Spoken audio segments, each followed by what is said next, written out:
Hi guys, Veggie Gamer back, and we're back to doing a Helluva boss discussion and theory videos, Veggie Nights. We're now a week out of episode 6 going live for nights. What a fantastic episode. A lot of you guys have said it's actually your favourite so far in the entire series. Please do let me know which your favourite episode is in the comments, guys, and give a reason why. Also, if you're new here, be sure to hit that like button and subscribe, guys. I really appreciate the support that the last video got. You guys are awesome, and I always love seeing your feedback and your opinions and your thoughts on it. So so please leave them in the comments section.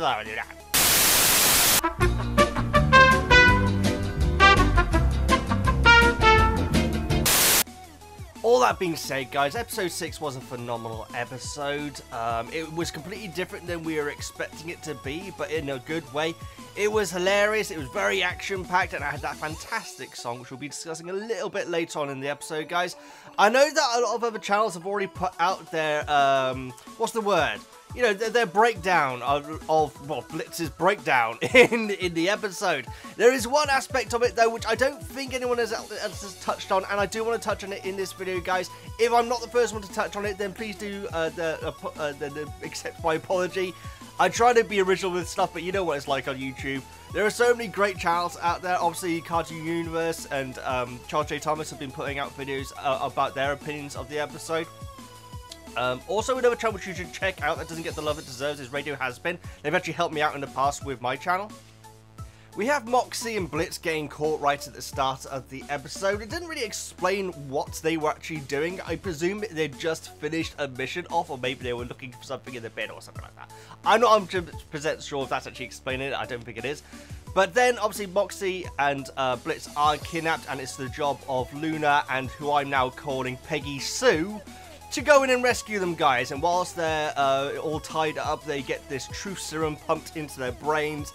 And what follows is nothing short of an acid trip for Blitz and a hilarious, self-gratifying appearance of Moxie in Moxie's mind as well. This is the great thing, is that the great thing about them is that it was basically their own opinions of themselves. And so obviously where Blitz was quite a dark, derogatory look on his own personality, Moxie, even though he is talking truth and like saying how, like, you know, he wants to change and he wants to better himself and he wants to be more trusting and more confident around people, he is still this incredible singer in a Disney musical, which is kind of, you can kind of imagine that's what Moxie sees of himself in reality. And obviously Blitz, we see what he thinks of himself as well as what he thinks of Moxie as well. I do get the impression that he does actually see Moxie as that little drawn, yapping character that's always talking and won't shut up and just do what he said. We've seen that happen before in episode 3, I think it was. Sir, how about you let me go in and try to reason with her? I don't really listen to what's classified as pop genre music, so her status to me is name recognition alone. Rivetive of... Shut the fuck up! Alrighty then. I have skimmed over a couple of people's videos just to make sure that my opinion hasn't already been covered in other people's videos. And a lot of people are taking Blitz's dream as a very... How can I word this? It's hard to really describe, but it's purely about his inability to love and to trust people because he's scared of being rejected. And in the end, he ends up getting rejected by them because he won't open up and he keeps shutting them off. Which is a phenomenal aspect of Blitz's character, guys. I feel like that's also the case in a way for Moxie. Obviously not with Millie, obviously. Peggy Sue, I should say. I apologise. But there is another aspect of this music video which I found very, very intriguing. And it does kind of open up a lot of possibilities. Something has been confirmed now, which I didn't think was the case when I first heard that it could be the case. But it looks like Blitz is absolutely born from the Lust Ring, guys. We will go into exactly why now. There's one detail that got brought up when I was doing my premiere of my reaction to episode 6. Saying that how in Moxie's vision, if you will, Blitz has a heart on his forehead instead of his usual tattoos or, like, you know, the usual design on top of his forehead. Now, I didn't think much about it at the time, guys, but having rewatched the episode, I think there is a lot to be said for that change in Blitz's appearance, because it's also the case in Blitz's trance as well, to an extent, but there's a lot more to it though guys. We're going to be discussing exactly why that heart is there, and it does heavily suggest that he was born to the Lust Ring. Not only because Veroska Mayday has that broken heart on her cheek where like the mole is usually on her face, the heart-shaped mole, and even Fizzarali, who has a heart on his forehead, has the cracked heart in its place. One thing I want to say about Fizzarali real quick is that when I was actually doing my reaction, I think I actually said, oh wow, I love Blitz's idea of what Fizzarali is, this like 1930s cartoon and everything. But watching it black, Veroska is in a different outfit, but she's not looking completely different from her usual design, and Strike is looking exactly the same, so is Stolas. And so I think this might actually be what Fizzarali actually looks like, guys. Obviously maybe toned down a little bit, but we've seen Robo Fizz, and I know that it's been confirmed that Fizzarali is going to be in the first series. And we have what appears to be Fizzarali on the back of Big Ozzie in the trailer. But that's not necessarily the case. That could be Robo Fizz on the back of Big Ozzie, and Fizzarali could be elsewhere. And so I think this, when I first saw it, I thought this was just like Blitz's idea of what Fizzarali is to him, this like great cartoonish character. But I think that might actually be what Fizzarali actually looks like. And so I think there's definitely food for thought there. But I will try and not get sidetracked too much in these videos, guys. I'm not a professional like these other channels which I mentioned, Radio Has Been, Charles Day Thomas, and Cartoon Universe. I can't put out a video where I just give my opinion on something. I have to go on 15 different tangents and so on, and so I apologize if this the quality of what I'm saying is a little bit gorilla, if that makes any sense. But yes, the hearts on top of the heads absolutely indicates, I mean, the reason why Veroska has it is obviously because she's a succubus, which means that she's definitely from the Lust Ring. Robo Fizz himself in episode 2 said that he has been shipped from Big Ozzie's factory, and Big Ozzie, I believe, and most people are under this assumption now, is the head honcho of the Lust Ring. And so that would indicate why Fizzarali has that heart on top of his head. It would also explain why Veroska has it on her cheek. But Blitz having it in this dream sequence, covering up the usual design that he has, absolutely shows that that design absolutely is represented by the Lust Ring. And so that is now pretty much confirmed that he is going to be from that same thing. It's very interesting that in this universe, all the entertainers, apart from Angel Dust, of course, but he's a human soul, all the entertainers are Hellborn, do seem to be from the Lust Ring so far. And obviously we know that Blitz was an entertainer himself when he was working at Lululand alongside his twin sister, Barbara Wire. He doesn't appear to have that same marking or tattoo or whatever it is, and so that's food for thought in the later episodes. But the significance of the heart, which I really want to talk about, is when it is and isn't being shown. As I say, it is in Moxie's vision of Blitz, which is very interesting. That may suggest that Moxie does see Blitz as his ex-performer turned into this vigilante character. And it's on Blitz's head throughout most of his dream until right near the end when Stolas appears. And if you keep an eye out, VEGGIEKNIGHTS, as he's ascending the stairs to Stolas, his outfit changes and the marking on his head changes, which I think is very, very significant as he's put into handcuffs. Now, I think a lot of people are saying that this episode really shows that Stolas and Blitz do have this loving relationship, but I think it definitely still shows a huge level of resentment, guys. You have Blitz getting away from these characters like Robo Fizz and Veroska, whilst dressed as this old style clown. He looks like Coco the Clown. which could be representative of just how he sees himself, the fact he has this low self-esteem, or it could be him thinking about his past self. The fact that he was this clown and he wanted to get out of that, he wanted to be something more. And so as he is ascending those stairs to Stolas, he gets his immediate murder professional's outfit on. The heart disappears and it's replaced with his usual design on his forehead as he is put into chains, guys. Now, I think that is saying a lot.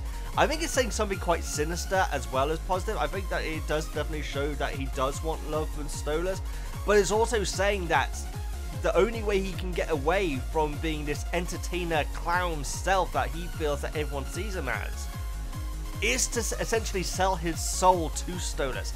As Blitz turns into the design that we all know and love, with his outfit, the skull brooch on his neck, and the design on his forehead, he is instantly put into chains. It is essentially saying that he has become more than he felt he was limited to, being this clown character. But at the expense of selling his soul to Stolas, the only way he can actually do his job is reliant on a higher being. Now, you may be asking where Striker comes into that. It's exactly what Striker was saying to Blitz in Harvest Moon Festival. How the princes and the higher-ups in Hell do have this overarching power over everyone else. And Blitz has become a self-made man. No longer being a part of the circus, he's completely broken away from this entertainment side to him. But the only way he's been able to do that is from getting Stolas' book. And without Stolas and that book, he is still that clown. You may say that the chains are just like a kinkiness side of what Stolas and Blitz are into, but from the experiences and what we hear about their lovemaking in the past, Blitz is absolutely a postman and Stolas is the postbox. I apologize for using that terminology, guys, but that is the way around that it seems to be in their relationship. And so, Blitz being in chains doesn't seem like a sexual reference to me here. To me, it's saying that he feels trapped in this way, that he can only be who he wants to be if he is, like, you know, providing services to Stolas. I think that he does absolutely have affection for him. And that obviously goes into the whole thing where he tells all the spirits to shut up about the fact that he's terrified of commitment and being honest and, you know, being open to people. But at the same time, the imagery here is of slavery, and so I feel like that is where we're going with that. Now, where does Big Ozzie come into this theory, you may be asking? It is really the significance of our heart, guys, and the fact that Blitz has had intimate and close relationships with Veroska Mayday, who is seen as this celebrity amongst, you know, lust imps. And also with Vizarati, he's worked alongside him in the past, and so that sort of profile would suggest that Blitz would absolutely be known by Big Ozzie. And I feel like we're going to be hearing a lot about their relationship once Big Ozzie finally comes into the fray. What is going to be his opinion of Blitz, and what is his opinion going to be of Barbary Wire? We know from the poster with Barbary and Blitz on, that Barbie almost... the more I look at this poster, the more I really see what's actually being on. I thought they were just both there smiling and, you know, and Barbary Wire's flipping off the person looking at the poster. But Blitz is absolutely looking a little bit disheveled and embarrassed, and so it's very possible that Barbary Wire was a loose cannon. We know that she's in rehab now. And after that happened, Blitz then did try to do a solo act, which Vizarati keeps on goading Blitz about the fact that it just didn't work when he worked alone. And so I'm very intrigued to find out what the relationship is with Big Ozzie, I should say, and Blitz and Barbary Wire. It could be very possible that Big Ozzie really has it in for Barbary Wire because she screwed up this double act, and Blitz was basically useless after that. But it could be that Ozzie is resentful of the fact that Blitz is no longer this lust imp performing entertainments, which, like I say, Veroska's entertainment, RoboFizz's entertainment, and even Blitz was entertainment. So maybe Big Ozzie's not going to be very happy about the fact that Blitz has kind of turned his back on what he's meant to be to try and be this bigger thing by getting Stolas and the come on, Veggie, always forget the name of this book, Grimoire. But obviously, the only way that that Blitz can do this work is relying on Stolas. Now it is actually been 100% confirmed that Blitz's design on his forehead is a heart, or is representative of a heart. That's what it represents, the same as Veroska's mole and Viscerali's heart on his forehead. It really does open up the fact that he is most probably going to be very well known amongst, you know, the higher-ups in the Lust Ring, including Big Ozzie. And so I think that once he actually enters it, it's going to be very, very interesting to hear what their relationship is. Because we know that Blitz is in Big Ozzie's when Ozzie appears on stage behind Moxie.